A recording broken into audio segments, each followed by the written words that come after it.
ತುಂಬ್ತೇವ್ರಿ ಅಂತಂದ್ರೆ ಇಲ್ಲ ನಾವು ತುಂಬಕ್ಕೆ ನೀವೇನಾದ್ರೂ ಕೋಟಿ ಬಂದ್ಬಿಟ್ಟಾರೆ ಅದಕ್ಕೆ ಈಗ ಒಂದು 15 ಕಂಪ್ಯೂಟರ್ ಅದಾವ 15 ಕಂಪ್ಯೂಟರ್ ಅವ್ರ ವರ್ಕ ಈಗ ನಿಂತೀವಿ ಫುಲ್ ನಿಂತೀವಿ ಅವ್ರು ನೀವು ಎಲ್ಲ ಸಿಸ್ಟಮ್ ಅಷ್ಟು ತೊಗೊಂಡ್ಬಿಟ್ರೆ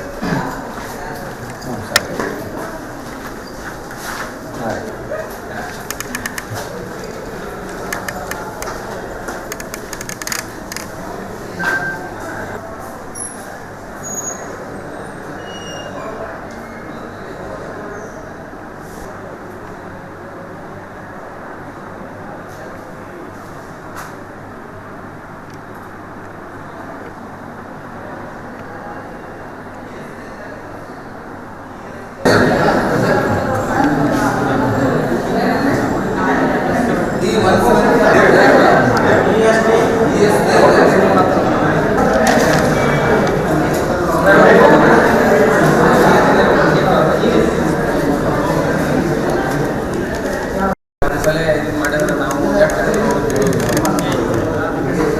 ನಾವು ಹೇಳಿದ್ವಿ ಈಗ ರಿಕ್ವೆಸ್ಟ್ ಇವಾಗ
ಸರ್ ಕೋಡಿ ಮಾತಾಡಿ ಏನೇ ಮಾತಾಡಿದ್ರೆ ಹೋಗೋದಾ ಸರ್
ಸರ್ ಮಾತು ಹೇಳ್ಬಿಟ್ರೆ ಮಾಡಿವಿ ಸರ್ ಒಂದು ವಾರ ತರ್ತೀವಿ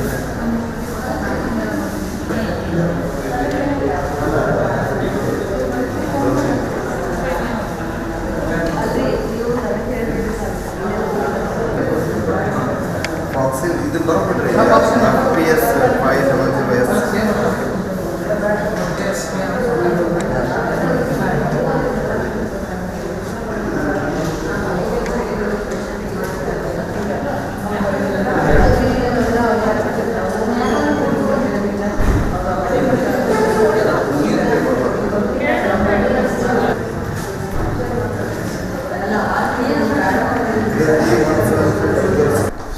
ಅವ್ರಿಲ್ಲ ಅವರೆಲ್ಲ ಔಟ್ ಆಫ್ ಸ್ಟೇಷನ್ ಅಲ್ಲ ಅವ್ರ ಕಾರ್ ಇಲ್ಲ